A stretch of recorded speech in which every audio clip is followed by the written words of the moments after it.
Do the Tampa Bay Buccaneers have the roster to stay in control of the NFC South? We're breaking them down today on the Locked On NFL Scouting Podcast.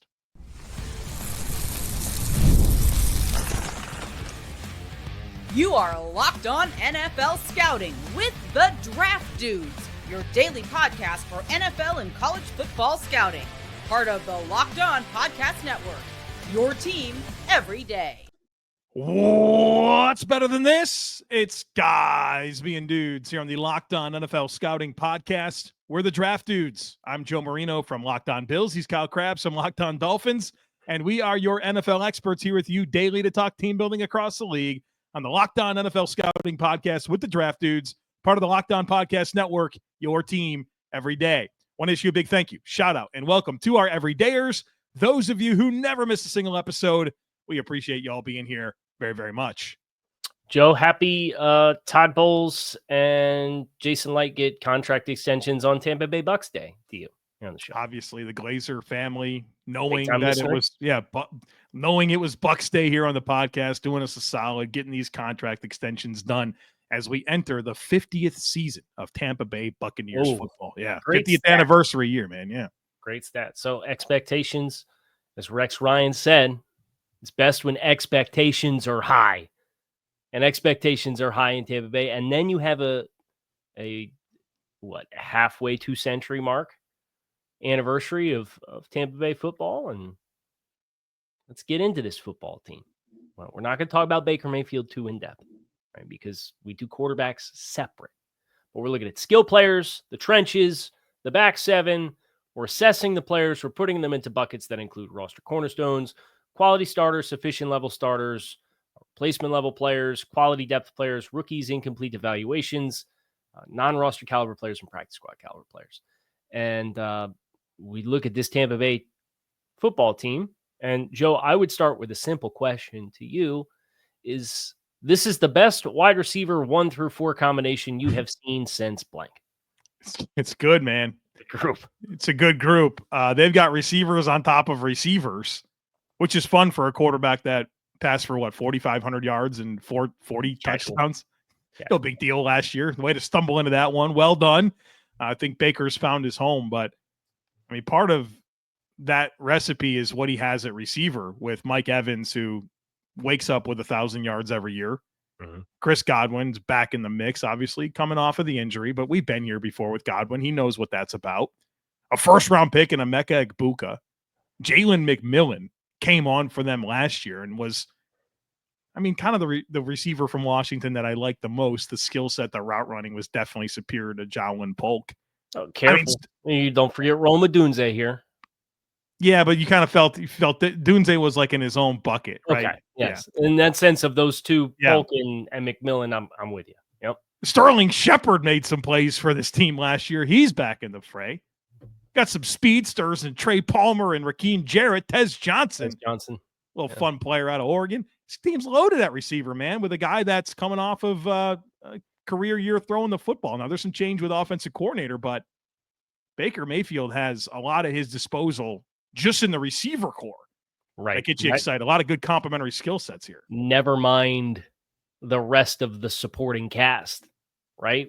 Where I think you can look at the 1 through 4 at tight end and also feel as though whether it's in a specific role or an all-around player like Cade Otton, Payne Durham, a little bit more of a traditional inline guy, but he's a lengthy player. Kokife is just a butt kicker. And then they got this Devin Culp as a 7th-round pick last year who is a big-time like flex athlete and a really intriguing. Now, he's an incomplete evaluation.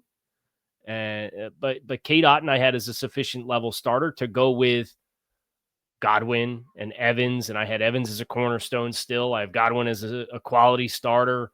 McMillan's an incomplete evaluation, and Egbuka's a rookie, obviously, but I mean, Palmer I have as quality depth player, and you take the tight end group, go with it, and you're looking at maybe 11 guys out of just the pass catchers, and that's before we even touch on the running backs. Team could score last year, man. They had one game that they scored less than 20 points. They scored 24 or more in all but 4 games. They scored 30 or more in like half their games. 3 north of 40 games. Come on now. This team can score some points. That's why Liam Cohen's the head coach right now. I'm sure that has a lot to do with it. But, yeah, I like the pass catchers. I like the depth at tight end. And how about Bucky Irving? What a find, man. I knew it. This guy comes in and, I mean, he had over 1,500 yards from scrimmage and wasn't even like the guy until a few weeks in. And it was still Sean Tucker got chances. Of course, Rashad White continued to get chances. Those guys are all back. You got some dudes here that can make plays. I mean, obviously, Irving and White are both very skilled pass catchers, but what Bucky Irving showed as a runner and the explosive ability that he demonstrated behind a good offensive line, I mean, that's why this offense felt so complete. You know, it was a team that can run it, a team that can throw it, a team that scored a lot. But they're loaded in skill positions, and like some of it's in obvious ways. I mean, you're talking about a first round top 10 pick in Mike Evans and the career that he's had, but they've uncovered, you know, a Bucky Irving. They've been able to hit on looks like a Jalen McMillan, who wasn't like a super high pick. Cade Otton is not a super high pick being an answer. So Jason Licht, as he is celebrating his contract extension, should take a lot of pride in how he's been able to draft so much of this team for a long time and build up different iterations of it that has given this team a lot of staying power as a team on top of this division, but, you know, also has won a Super Bowl under a different iteration of the team and has had success with different quarterbacks as well. So it's a good operation here. Yeah, and I think this job becomes easier when you look at the supporting cast, when you have a couple of well-established and long-tenured pieces. So now it's about identifying complementary roles to go amongst the established talent. And that's not to say like Tampa hasn't had their misses, because everybody does, right? You think about the Keyshawn Vaughn draft choice and how that went. It was a third-round draft choice. But when you have very clearly defined like featured players, and they have some of the staying power that Evans and Godwin do, and you're not shopping for the identity piece, you're shopping for the role to fill and who fits this role that we need as a secondary or ancillary piece of what our room looks like. That's when everybody is put into the best positions, and that's why it looks the way I think that it looks in Tampa. And then every once in a while you'll catch lightning in a bottle like Bucky Irving because he didn't run a fast 40 time and it plays a non-premium position in a really loaded running back class from the 2024 NFL draft. But that's where we are, and running behind this offensive line with these weapons, and it creates conflict to keep you on your heels. And Bucky's going to prosper for at least the next 3 seasons in Tampa Bay would be my expectation. 3 different players with over 1,000 yards from scrimmage last year: Irving, White, and Evans. Yeah, but how many had more than 600? That's it. I know. So if you listen to the Falcons conversation yesterday, we uncovered that 6 Falcons skill players had 600 yards or more from scrimmage. Otton had 596. That's close. Godwin had 578. And then McMillan had 504. So and they had Sean Tucker and Sterling Shepard were over 400. So that was the big thing with Atlanta, was the 7th player had like 150. Yeah, it's certainly a little different. I think Sean Tucker, almost all of those yards came in that one game. He just had an insane amount of production, which I think is a testament to the offensive line. So you went through your scoring here. I have a cornerstone for Evans, quality starter for Godwin, sufficient starter for Otton. What'd you do with Irving? Kyle, I'm not going to lie. I put him in quality starter. Okay, I had incomplete evaluation leaning to quality starter. Yeah. But 254 touches last year is a pretty good body of work. Yes, and 6 yards a touch with 8 touchdowns and over 1,500 yards. This is the antithesis of the Peyton Barber line. We are prospering. We are not struggling to crack 4 yards per touch on 250 touches. Yeah. Thanks to the Bucs and Peyton Barber for that opportunity. Okay, that's the skill players. We're going to shift our attention to this offensive line and the defensive line here next. Be sure to stick with us. You ever wish managing your money felt easier? With Monarch Money, it can. Whether you're growing your savings or planning for a big purchase, Monarch puts you in the driver's seat.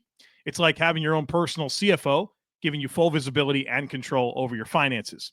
Monarch Money is more than just a budgeting app. It's a complete financial command center. You can track all your accounts, investments, and spending in one place. So in addition to managing your money, you're also building wealth. When I first started using Monarch, I realized just how much I was spending on food delivery. Now I budget smarter and I save more. And it can really be surprising to see how much certain spending habits add up. And Monarch makes it easy to identify them. So take control of your finances with Monarch Money. Use code LOCKEDONNFL at monarchmoney.com for 50% off your first year.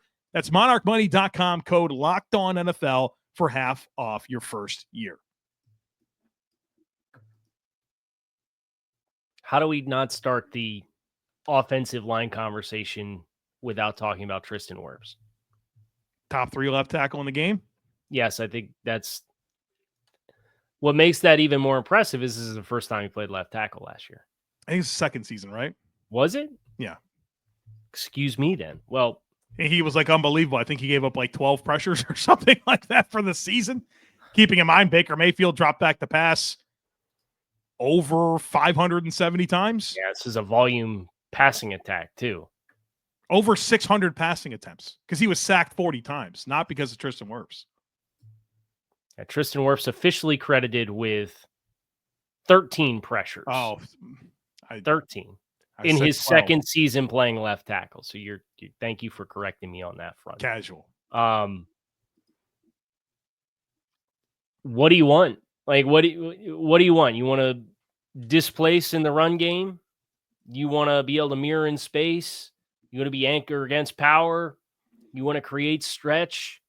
You want to release out into the second level? You want to get outside the numbers on some screen? Like a do-it-all player that is only entering into his age 26 season.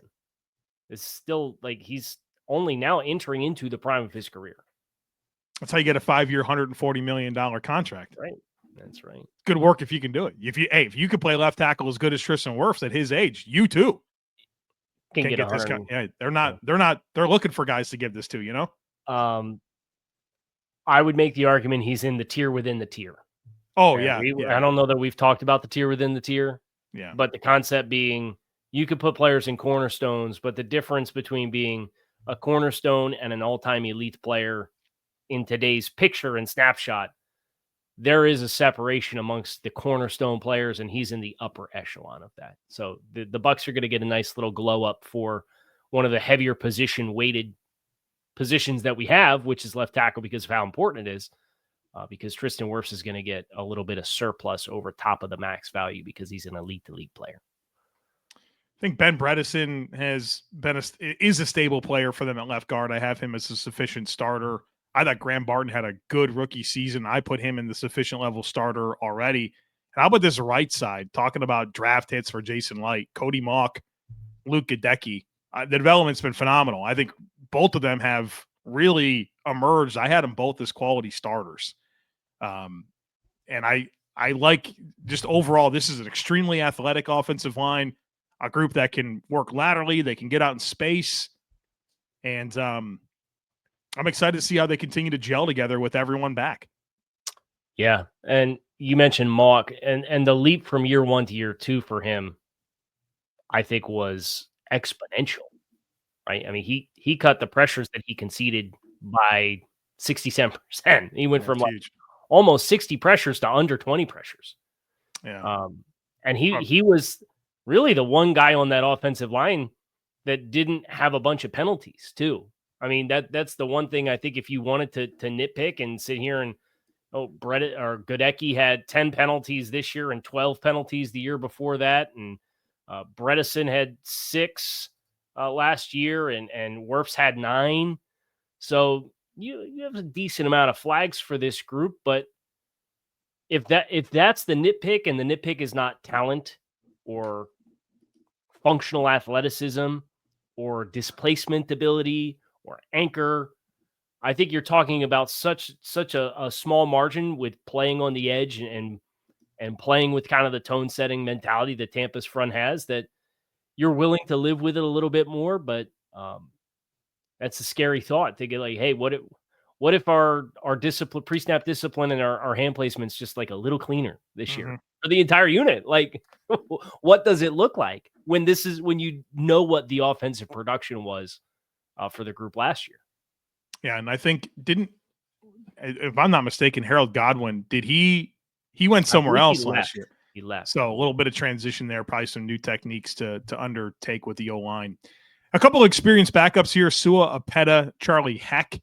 Heck at tackle, Opeta on the interior gives them some players that have played snaps in the league. So I think really 1 through 7, they got some toolsy developmental guys that are young that haven't really proven themselves. But I think the starting group is good here. They got a couple of experienced backups and some developing depth as well. I think it's a really healthy offensive line, one of the better units in the league. Harold Goodwin left with Canales to go to Carolina. He's the assistant head coach in Carolina. So he left. Yeah. 24 was for the first year since 2018 without Harold Goodwin for Tampa Bay. There you go. Spike in penalties. Yeah, I agree with I like Jake Majors too, out of Texas, as a potential undrafted free agent hit. A little bit of an older player, plays center. Would not be surprised if he makes the 53. I think what makes that challenging though is if Cody Mauch had to play center, he could play center, right? Yeah. Graham Barton obviously has some position flex. Gadecki has played inside. I think that's the thing that I look at too with this group. I'm not head over heels in love with the depth, but all of the guys up front have at least some level of position flex. Yeah, because I think you'd want Opeta to be the player that steps in. Your sixth offensive lineman. But you can figure it out. Finagle any combination of the other 4 guys to put Opeta in the more favorable spot. 100%. There you go. All right, let's talk a little defense here. This is not as good of a story to tell based on last year, particularly defending the pass. They were 29th in passing yards allowed last season. I think a lot of that does have to do with some of the offensive pressure that they were putting on teams scoring so many points, right? That's going to create some challenges. But, I mean, obviously, I think you look at this team and feel like maybe pass rush has failed them a little bit. And they go out this offseason. They bring in Hassan Reddick, who feels like on one hand that could be awesome. On the other hand, this guy was knocking on the door of being in defensive player of the year conversations, and last year just kind of got away from him. So we need to see what he can do. He's not a million years old or anything like that. He can be the player he was in Philly, which would be huge for Tampa. But he's a bit of a wild card, but I feel good about it. No, he doesn't need to be that, but you feel like he could be, right? I mean, he's going to get a lot of opportunity here. And obviously Yaya Diaby is a young player off the edge that has a lot of athleticism. That was a high pressure player last year. Braswell was a day 2 pick in 24. David Walker is another young player that they drafted this year. So they kind of overhauled that group. I think they need it. It's been a tough spot for them. Yeah. Yeah. Well, the Tryon Shienka didn't really work out, and now they're turning to some new names here. And I think Diaby showed a lot last year. They bring in Reddick. They got a couple of young players to go with them off the edge. Yeah. The intrigue of that group with Braswell as a 2nd-round draft choice, Walker as a 4th-round draft choice. That one thing about this regime in Tampa, they don't care if you're short rushing the passer.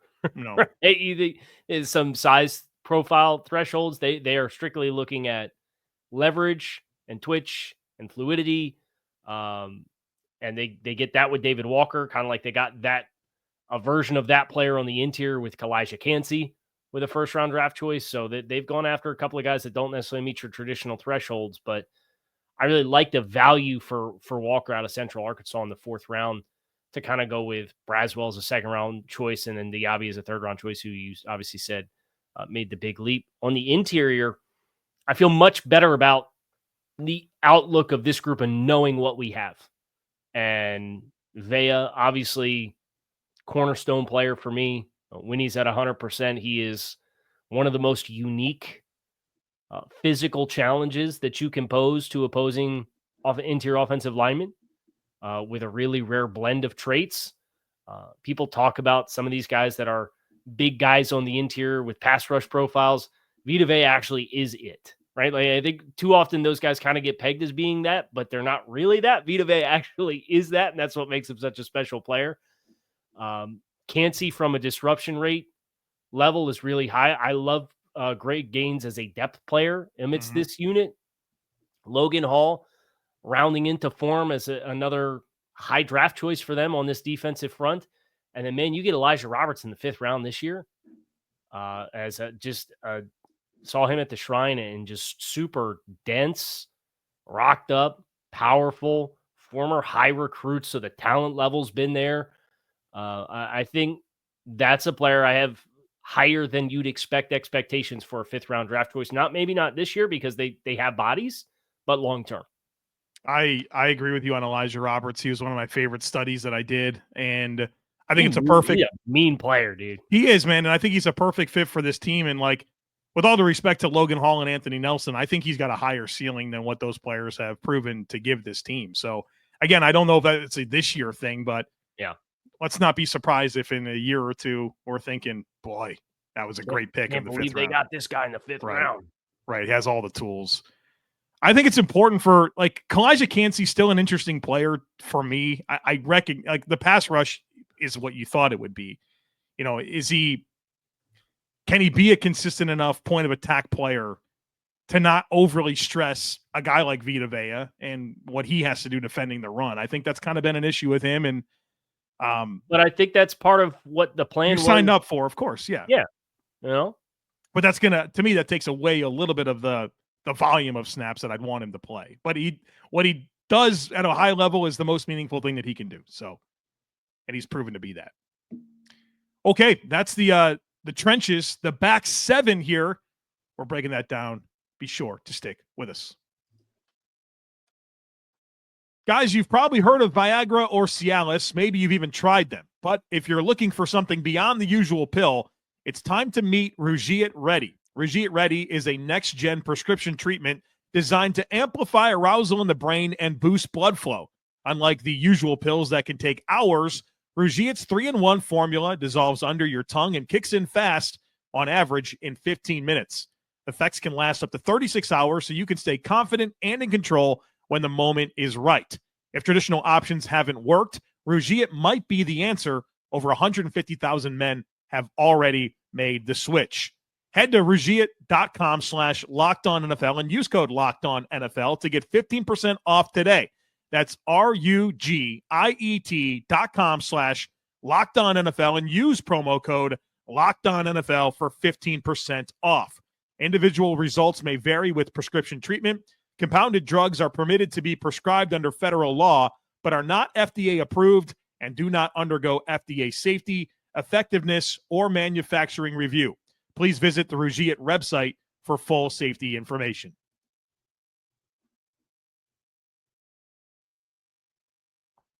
Back 7. Lavonte David. Still here. Still here. Still ticking. We're still wondering who his running mate's going to be. Well, thank goodness he's still here. Because we have Servachi Dennis, a 5th round draft choice from 2023. We have Deion Jones in the year 2025. He's cooked. And we have Anthony Walker, who was not as bad as David Long was last year for the Dolphins. But the more opportunity Walker got to play, I thought the more you saw a late chapter player who struggled with some of the space elements. And it's Lavonte David can help you cover on the second level a little bit. But at the same time, the Dolphins had Jordan Brooks last year, who's another rangy player, right? So I think the concerns with Walker is he's a cerebral player, but the gears just aren't as sharp as they used to be for covering space in the middle of the field. So I think the hope here has got to be that Servachi Dennis becomes the guy next to Lavonte David. I think it's their best path. Young, there's some upside there. I thought he was a decent player at Pitt. And obviously there's a great opportunity to play next to Lavonte David, but I think this is fair to say one of the one of the question marks on this roster. But how many times have we gone through this exercise the last 4 years? And we get to a linebacker room and we're like, we don't really love it. They still, generally speaking, because they have the players on the defensive front and they have a deep secondary, teams are generally able to mitigate the concern that you have with this position, which is why you have the argument of premium positions and off-ball linebackers is kind of it's a nice thing to have, but we're not going to lose sleep over if we have sufficient level players. And obviously Levante David I have him as a quality starter still. I don't have him as a cornerstone just because of being in the late chapters that he is in his career. I think they have enough here if the other things go right on the back end and in on the defensive front. One thing that will be really helpful is a healthy Antoine Winfield Jr. Yes, it'd be very helpful. That was a sore spot last year. You talk about some of the challenges defending the pass. Having that guy available and healthy for the whole season will go huge. I still have him as a franchise cornerstone type player. And then they've been interesting here with that other spot. It looks like it's Christian Eisen, who started out as a slot player, but then Tyke Smith really emerged as the slot player last year. And I think that's where they want to keep him. I think they want to keep Eisen at safety next to Winfield and then use Smith as the primary slot player. And I think that's a formidable group. I have Eisen and Smith as incomplete evaluations, but to me, they're at least sufficient starters. It's just about learning a little bit more about the ceiling that they can develop into. But I like both of those pieces. And of course, Winfield's one of my favorite players in the league. Yeah. Cornerstone player, Antoine Winfield Jr. for sure. And then you get into corner, Morrison and Parrish on day 2 of this year's draft. Absolutely love it. To go with an aging Jamel Dean.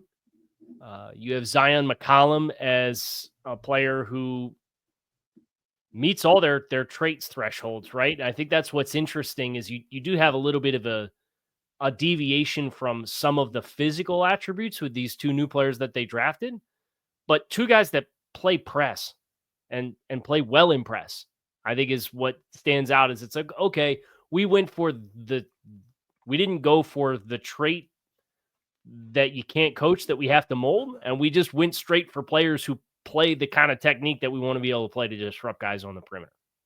Yeah, I'm interested to see like how this all comes together, because I thought Zion McCollum, at least to start the year last year, I thought he looked like he was going to be an answer. Maybe some struggles later on, but he's in a contract year. I graded him as a sufficient starter, but I think the writing's on the wall when you draft Parrish and Morrison on day 2 and Dean signed through 26.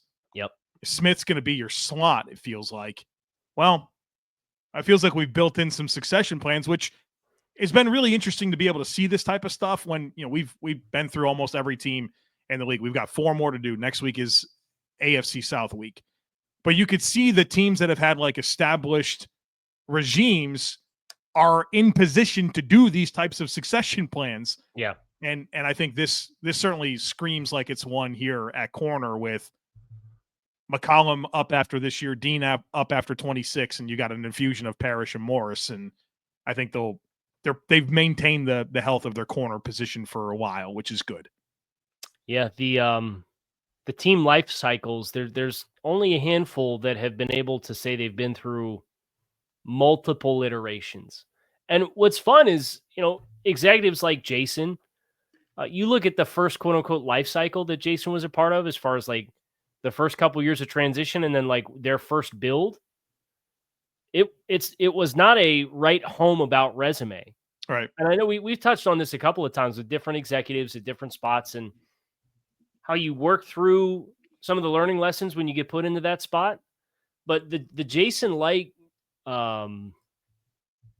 resume for the first 6 years, bad. Had one winning season, Kyle, in his first 6 years. One. And they didn't win a playoff game until 1, 2, 3, 4, 5, 6. Year 7 was the first time they won a playoff game. And they didn't make the playoffs until Jason's 7th year. And then they got Tom Brady. Right? Mm-hmm. That's a unique build, right? Yep. And we've touched on that with, I know Howie Roseman, and Howie Roseman had some unique circumstances with having personnel control and not having personnel control. But Howie didn't win a playoff game till year 1, 2, 3, 4, 5, 6, 7, year 8. Wow. The first year that Howie's Eagles won a playoff game was his 8th year holding the title of the general manager. So a lot of guys don't see that moment, right? And I can look at the list. Do you know how many general managers exist in the NFL that have had unquestioned football operations control since? What would you quantify a life cycle approximately to be if you had a chance to see it from start to finish as far as a build? 6, 7 years? Yeah, I think it. Sure, that's good. 6 or 7 years. So how many executives are in the NFL that have been in their position since, let's say, before 2018? I would guess less than 10. So you have Jerry Jones. Oh, you forget about those guys in the Bengals. Well, yeah, Mike Brown, right? What was the cutoff year? 2018.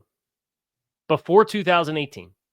Because 18, 19, 20, 21, 22, 24, that'd be 7. So that's pushing it a little bit. But let's call it the upper extension of that window. So Brandon Beane was 2017. DaCosta? So DaCosta only took over in 2019. Okay. For Ozzie. So it's Jerry, Mike Brown, Mickey Loomis. Those 3 are pre-2005 installments, right? And then that's before you get into Will McClay in Dallas, and Cincinnati's been stable through that time. I see Loomis as an actual general manager. John Schneider, 2010. And Seattle hits better in the margins of non-premium investments at quarterback than anybody right now. Right? They went from Russ to Geno and now Sam Darnold. Howie Roseman, Les Snead, 2012. You want to talk about bad resumes in the first life cycle? The Les Snead cycle was not good. Jason Licht, John Lynch, who I don't even think technically has personnel control, versus Kyle Shanahan. It's a little blurry, ambiguous. Chris Ballard. Brandon. What year was he? Was he 17 as well? 17. Yeah. Okay. So Lynch, Ballard, Bean, and Veach were all 2017. Wow. That's a heavy influx that year. So Jason is in rarefied air, and it allows him to have the point of this whole thing is we're talking about the secondary and succession plans and what it looks like, and maybe getting away from more developmental players this time around at the cornerback position. He's been through this process and he understands, and I think you could look at what they did at wide receiver as well with Emeka Egbuka, and now you're seeing some evolutions with how they're handling the edge group as far as getting Hassan Reddick as a veteran in that room, and see how it all comes together for Tampa Bay. But that's going to do it for us here on Locked On NFL Scouting. I'm Kyle Krabs. He's Joe Marino. We appreciate you guys as always for checking out the show. Make it a great rest of your day. We're out of here, and we're back tomorrow for Takes on Takes.